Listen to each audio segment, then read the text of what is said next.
I serve as the training director. Our work was to train missionaries, to build them up, to impart capacities in them.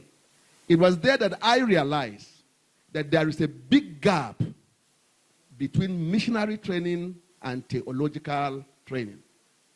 So Naphtali is here, and some of us have to take the step that we need to bridge this gap. All right? That was why I have to come and start from the BT1, rise through and do my master's now.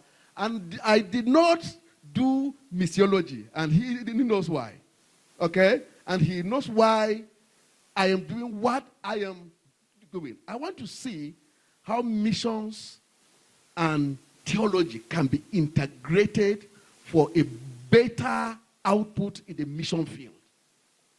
Okay, so that is what I came to do, and I'm trying to do that. But let me speak to theological audience here now. All of us, oh, you can see, these lights are too strong. Can you switch them off? Okay. Now, this picture, I want to say all of us here, if not all, we are all product of missions. All of us here. Okay? This, why I say we are all product of missions is that this is supposed to be the picture of Dr. Calhoun. You know Dr. Calhoun? Now, if you are here and you don't know Dr. Calhoun, then it's very interesting, okay? Dr. Calhoun, I will talk shortly about him. Those of us from EQUA, we also know these three SIM pioneers, right? When we go on, I was so glad that our brother and father gave us a story of Lucy. Such stories are all over. How Europeans came to Africa and suffered and established the gospel. And this gospel has become a viable force to be reckoned with globally. But when they came, it was not like that. All right? Dr. Calhoun and this young man decided to come to Africa, and they laid the foundation of the churches where we are. And Dr. Calhoun excites me because I am from the United Methodist Church. The Akan Church then, all right, is a branch of his work, the work that he started, all right. Dr. Calhoun excites me, and he has become a hero in missions, all right, because he saw Islam had taken over Egypt, Libya, Algeria, Morocco, Tunisia, Mauritania, and how he has conquered northwestern Africa and is ready to take over sub-Saharan Africa. He went to Egypt, and he saw what has happened. Places that were once citadel of the gospel. Libya was a place that great theologians, Libya, Morocco to Tunisia, if you read church history, great theologians from Africa were produced here. But once upon a time, Islam override those places. And Dr. Calhoun, a man, okay, who was just on adventure, stood in Egypt, and he saw the wind of Islam blowing across the pagan lands, the way they called them that time, right? Pagan lands. It was called Sudan, the land of the black. Okay, so he decided to take a step. All right? It was his work.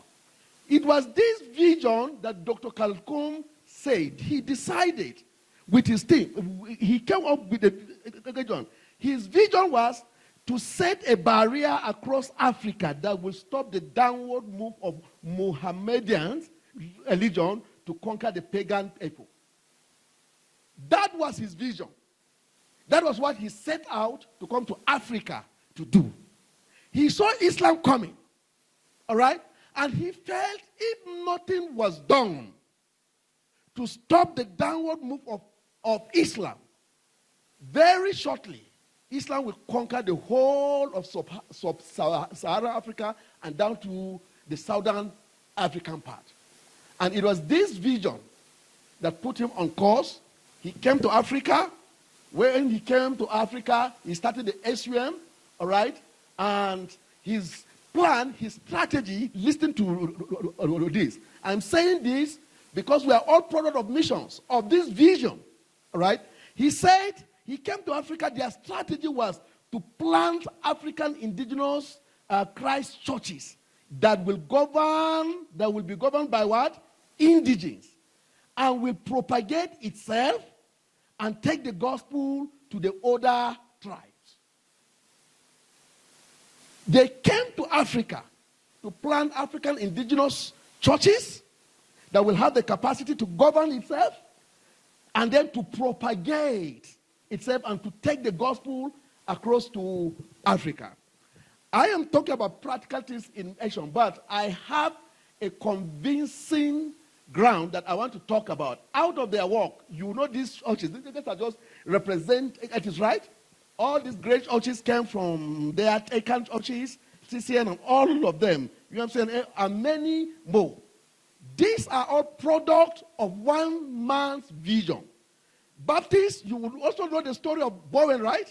He talked about it. One man also came, and Bowen brought people, and we have Baptists all over here. Ekwa also have that same story. Some people came with agents, then we have this. Now, the issue that I want to talk about quickly is that they left something for us. All right? They came to central Nigeria. They laid a barrier across from the west. They laid a barrier across to the eastern part. If you go to Chad, you meet SUM work, Sudan, SUM work, and you see the bell across, okay, done by SUM. I have traveled to Chad, I have worked in Chad, I have gone to Abeshe up north, and Andre at the border with Sudan. You see SUM work across because of one man agent. But let's think about this quickly as I go on. Now, let's think about it. You see, the southern part of Nigeria is considered traditionally Christians, right? Even though there's high population of Muslims down here. Okay? Lagos and all those places, high population. But this side, the eastern part and this side are considered traditionally, okay? Now, this middle belt or central Nigeria is where we are now, okay? And then the issue of the core northern Nigeria, which is substantially Islam. All right? Now, when we look at this map from the spiritual perspective, the middle belt where we are now is a contested area. TCNN have existed just by the mercies of God. All right? Because the eyes of people have been here. Now, because of the context going on here, this central Nigeria determines the downward move of Islam, or Islam will stop here, or we will push the faith up to the north. Now, when we talk up, you see Kebbi, Sokoto, and all of them down to Borno. This axis is where you have most of the unreached people groups. All right? Now, I will talk about it. But the Lord, in his wisdom, have placed a church in this middle belt. The churches are Kokin, Ekwa, NKST, and all of them are here. Born out of a vision. The vision to plant an African church that will take the gospel to the other unreached people groups. The question that I keep asking as a mission strategist is that, is the churches in the middle belt conscious of their history? Are they having a self-consciousness that they were born out of a vision and the baton has been passed on to them, okay, to ensure that the gospel is taken from this place up north? Let me say this, and I've said it so somewhere, and it caused some crisis. It seems to me Islam have decisively and carefully caged the SUM and Ekwa churches to only their territory. And they have not been able to expand beyond their territory. Whether you call it EYN or LCCN or so, they are found somewhere, and they have not been able to break through to plant indigenous churches across this area. In fact, Islam is coming downward, and the Middle Belt has become a highly contested area today. So, what is the point? I am trying to say, my friend here have reduced this to 53. Now, when we talk about the northern part of Nigeria, okay, when I did this slide was 72 unreached people groups then. Okay, but you know some of these tribes, you have to, Mani, I have about 90 something, Mani book, all right? And then, so now when you look at these places, in Nigeria, these are where the unreached people group are found. Bauchi, the hometown of the Gerawa people, is still unreached. And this is where the highest, now, but if you come to Sokoto, and you go around to Borno, Kanuri, and them, all these tribes, you find out that there is still a walk across the northern part of Nigeria. You know that the largest tribe that are still unreached, you know them, right? Fulani. You know the Hausas? Kanuri, right? Shua Arabs, right? Gerawa, Zabramawa, Kotoko, Buduma. All right? These are large tribes across this belt. All right? And because of the insurgencies have even made missionaries to work to run out. I told you I work among the Shua Arabs in Gambaru, in Gala, the border between Nigeria and Cameroon. We built the best hospital there that the government gave us a prize. Okay? Now, that hospital became the clinic that the Boko Haram used. They burned all our things. We had a brother that was working among the Kotoko people. He was killed. So we faced the danger, and then we have to move back. But the insurgency have made most of these people to migrate to the southern part, to Plateau, to Taraba, and then all things. So now these are the mega tribes that we are still contending with in this region called the North. Kanuri tribe is a very large tribe of over 3 million. But as I'm speaking to you, okay, we don't know up to 100 of them that are Christians. All right? That is just an estimate to be safe. Okay? They don't say you are just, okay. But those that we know, they are not up to 30. Okay? When you look at the houses too, okay, they are also there. That they are very large, but there is no indigenous church among them. The largest in West Africa, okay, the houses. Now they are also there. Now Fulbe, okay, are also there, okay, very large. They are found everywhere. During the break time, I spent time training some indigenous Fulani missionaries, but not up now. We did the training in Oloturpo. Now, our strategy, we are trying to develop a strategy of placing Fulani workers in the middle belt to push. Now, our strategy is not outsiders. We want the few Fulani believers to be equipped and trained, okay, to take up the gospel back to their people. There are few Fulani believers in different churches. In fact, there are those that have become reverends and pastors and so. But we don't have a Fulani church that has the power and the force to be able to say we will reach our people by ourselves. They are just scattered. So time has come that we are thinking that the strategy to be used is how do we empower these few Fulanis? Okay?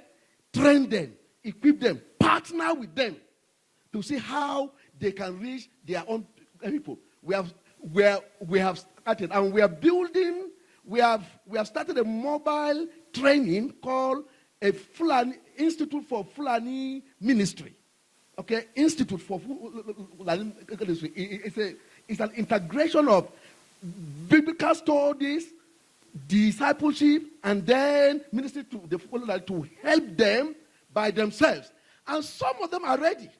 So we have this unreached people group all over us. So my point is this. He has talked about the unreached people group here. I don't want to talk about it.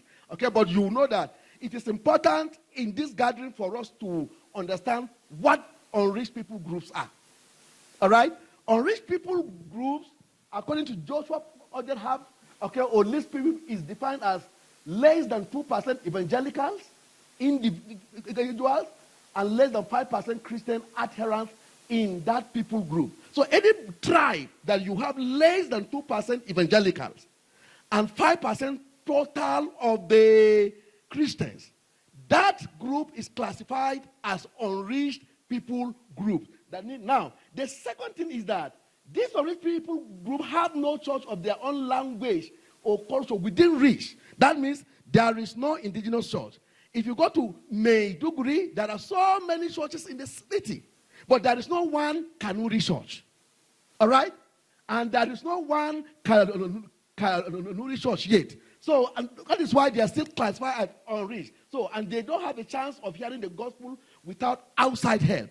So our focus is the unreached people groups, okay? There are very few HLRs engaging them and so forth. So, and he has talked about where the most unreached people group are. I am interested that all that I have said, I'm talking about this place. You see, the 1040 window cut Nigeria almost into two, right? Look at it here, all right? Now, Gombe, Bauchi, and all of these places are cut. They are all in the 1040 window. So when we talk about the highest place where the need is, northern Nigeria is right there. And the church in the middle belt must consider that very seriously. And that is why. So, and every generation, friends, I like this verse.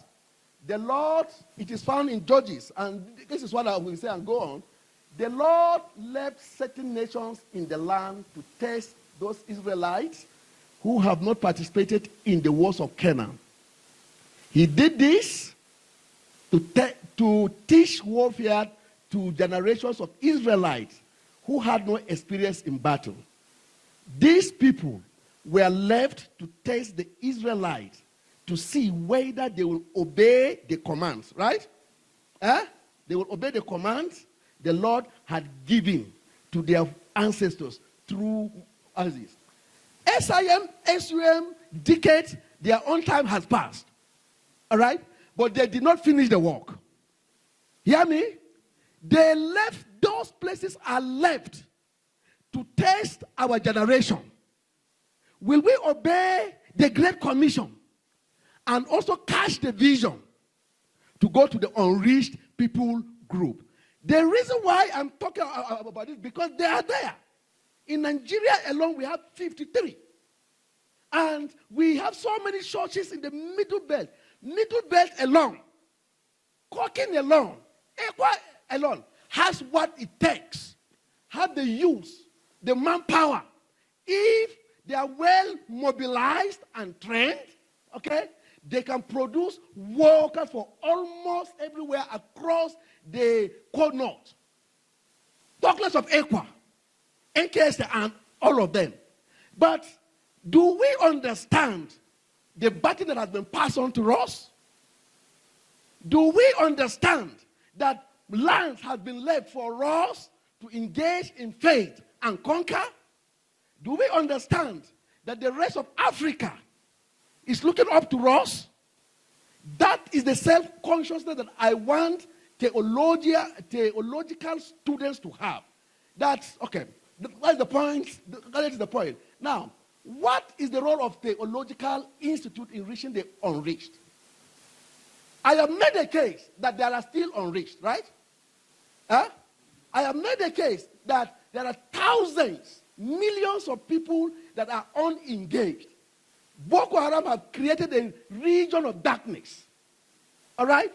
From Borno State down to Yogobe, the northern part, where I lived, has become a region of darkness. Bandits have also created a region of darkness. All right? but before the church. Is it that we cannot work there, or is this just a matter of what strategy can we employ? So I have told my own organization that we don't have a reason of pulling out missionaries from the core north.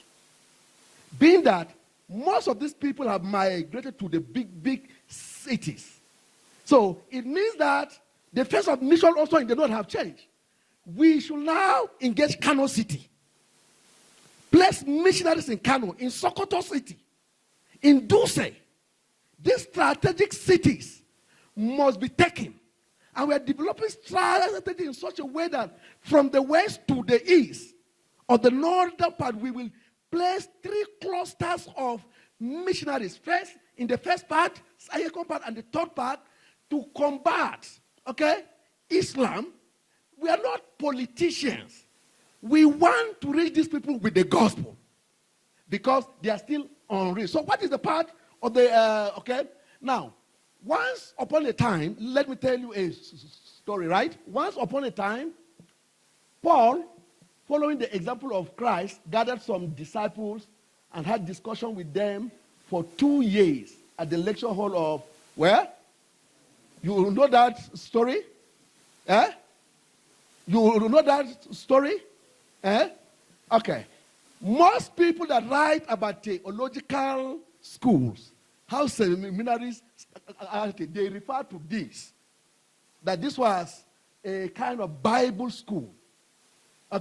He gathered people from different churches that he has planted.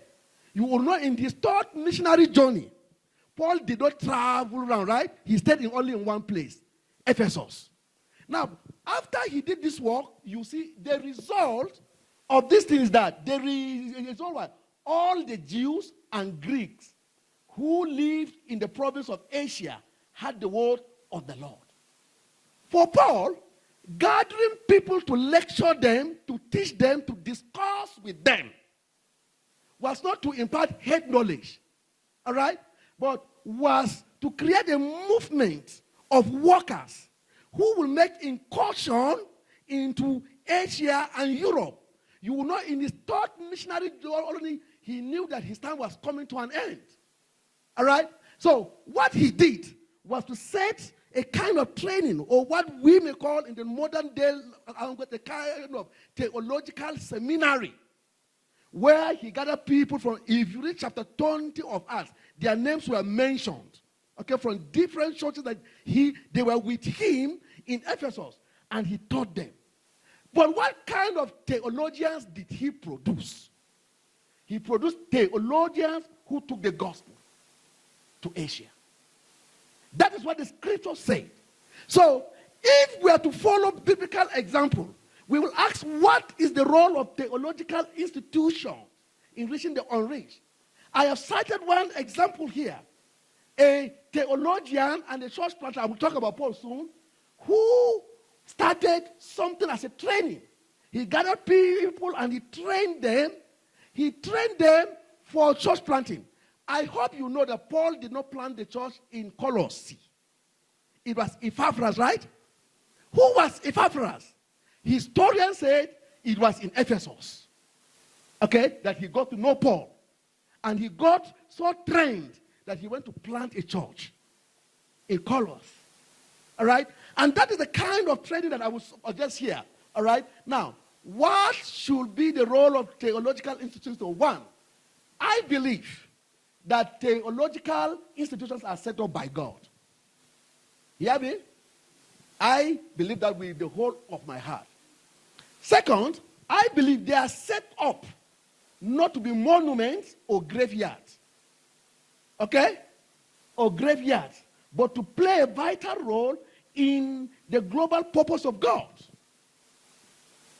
Thirdly, I believe they are seed-bait. That is the word he has used, right? They are seed-bait, and training and production ground for the workforce needed for the harvest. When a theological institution does not play this role, then it has become a monument, like the universities, secular universities. You come and learn and go. But we have to be different in entirely. I believe that the people who started this in theological institutions, especially TCNN, they started to envision, challenge, and prepare candidates to respond to the missionary call. I stayed for 4 years with young people. What's his name? See my good friend here, John. We will argue theology. If you do presentation in class, he will look at me. Papa, I beg. I said, no way. I will attack your work. When I stand, even where there is no fault, John will find fault. But my heart was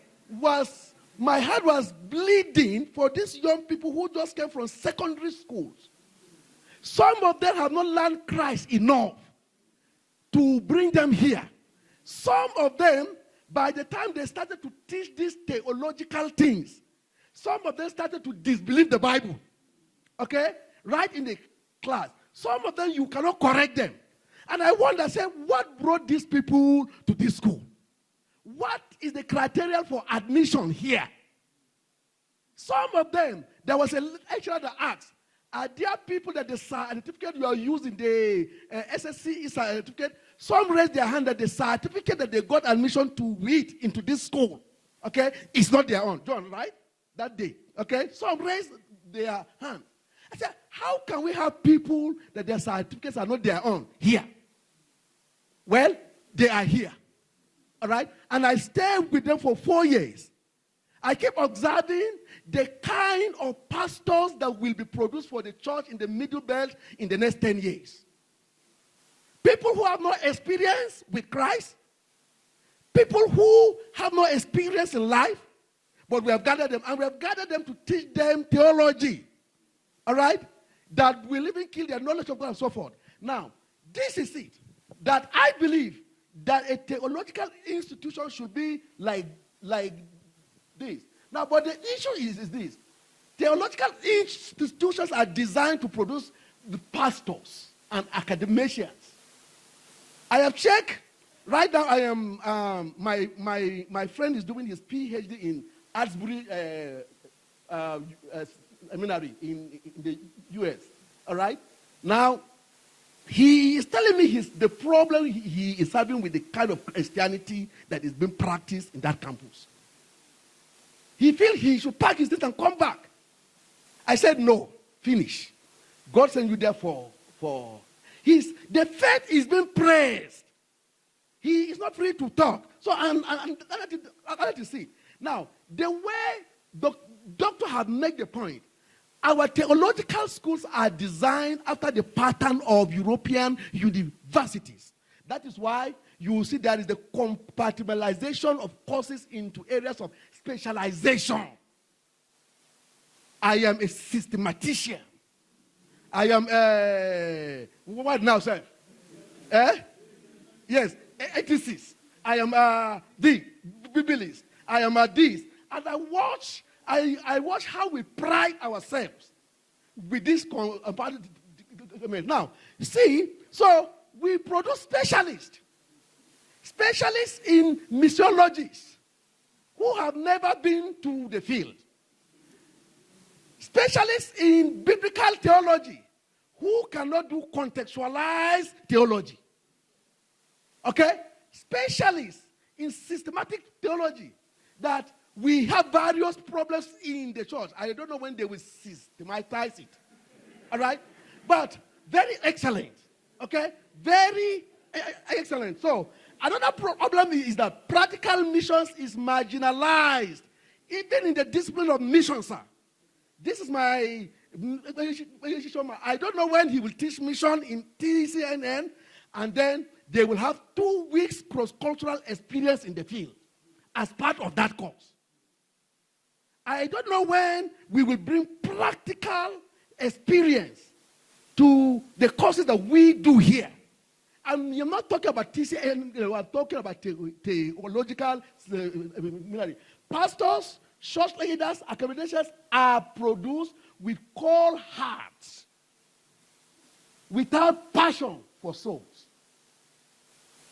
It has happened again and again.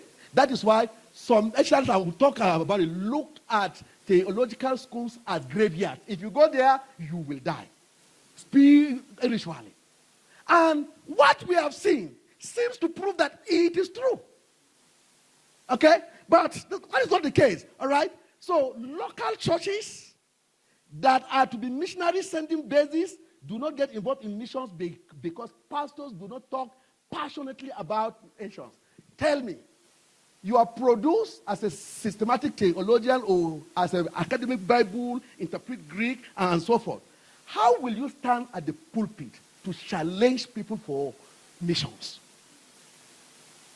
When last did you hear a passionate preaching about the needs of the unreached that challenge you to make decisions from your pulpit? Pastors leave evangelism and missions to young people. All right? They are not part of it. But when a pastor cannot lead the team of the elders to visit a mission field, how can he rekindle the fire of missions in his church? If the church elders cannot lead different groups to go to the mission field, how can the church be a mission sending churches? I ask you a question. How many years have your local church been? How many missionaries have they sent? How many missionaries are they sponsoring? I know an Anglican church in Port Harcourt where I preached once. That church has been for 50 years in existence. When I asked them, how many missionaries have this church produced? None. How many missionaries are you supporting? None. So what is your use? What do you exist for? And that is it. And it is because of our theological training, the way it is packaged. So missionaries also have their problems. So let me touch our missionaries. I have been in missions for 40 years, and I can tell you how we think. Missionaries treat theological education and seminary with suspicion. Don't go. In fact, I know a young man who was doing his master's in Baptist seminary in Oklahoma. He failed the zeal. He was only in his last year. All right? He said God called him to come to missions. He abandoned the training. He said theology is not needed in missions. Okay, now he has come to missions. I said, my friend, if I were part of those that interview you, we will guide you, go and finish your training and come back. All right? Because you will need this thing in your work. And I will show you why. Now, but missionaries think that they feel that theological institutions are graveyards for mission zeal and passion and calling. All right? They don't talk about calling here. They in TCNN and so many, they think that you have come with your calling. So no course actually talk about calling or hearing God or what to find direction in what kind of ministry. Okay? You are called. Our churches sent us here to be trained as pastors, and so we will be trained as pastors. All right? So now, they marginalize theology. Okay? Biblical studies in missionary training and focus on practical skills and competencies for missionary work. I have headed our training department. We have contended. The content of biblical courses in most missionary schools is very low. They will do 3 days, Old Testament, or 1 week.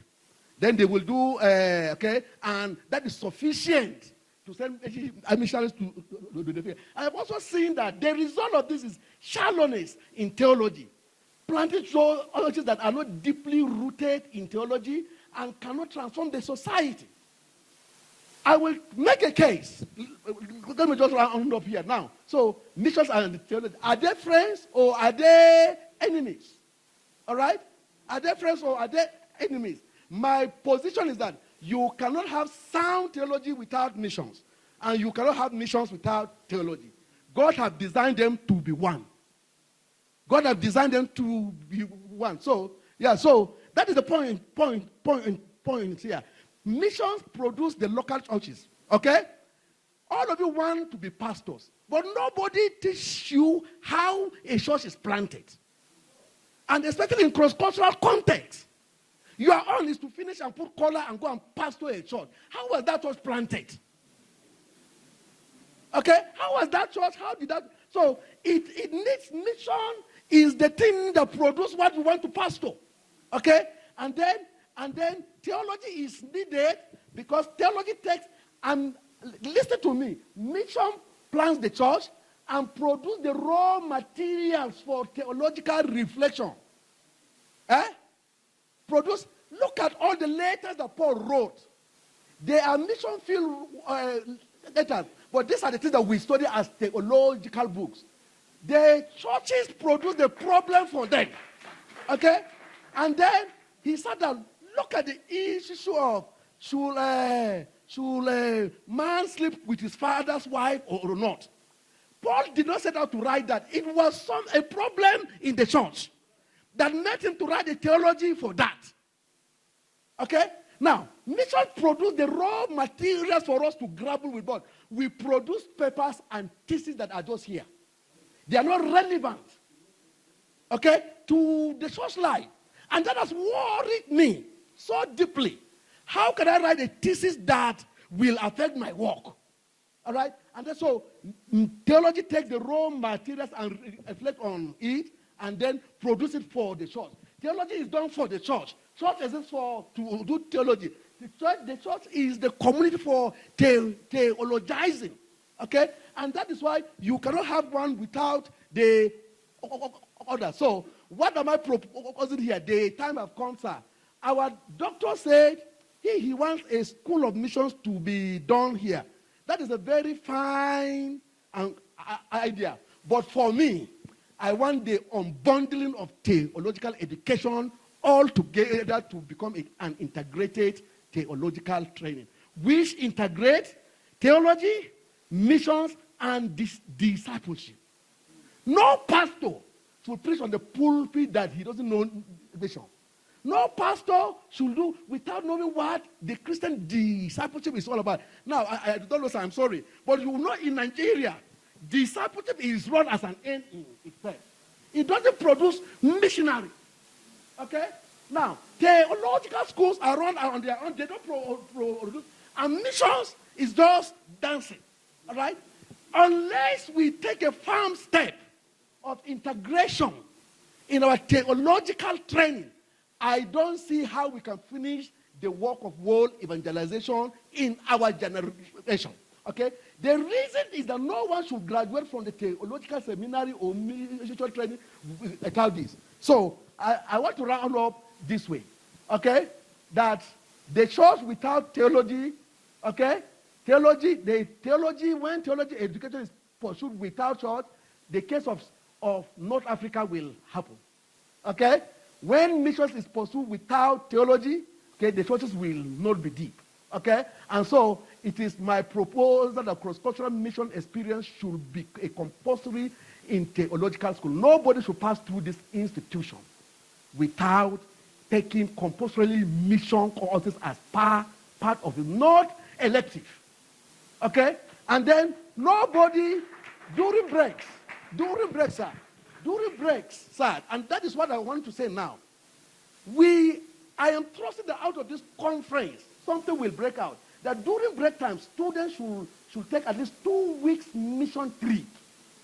Okay? At least plan by the school. 2 weeks mission trip. And also, before you graduate from the theological institution, and take pastoral responsibility, you must do internship period in cross-cultural ministry setting.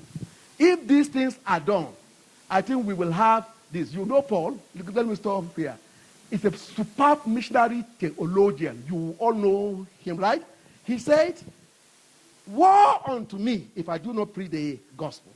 Necessity is laid on me. He also said that preaching the gospel, okay, is what you want to do. I can remember I would preach. He was a sound. All the books you are studying in the New Testament are from Paul, but a church planter. And finally, okay, Paul then said he had an ambition. What is his ambition? Therefore, I glory in Christ. Okay, it has been my ambition always. Ambition to preach Christ where Christ is not known, so that I will not build upon someone else. As theological audience, please, let's bridge this gap. Let's not be trained just for training opposite. The world needs us. TCNN should produce missionaries who will go to Japan and all those places. But we must integrate, have an integrated mind. We must take missions very seriously. This is my proposal. Thank you.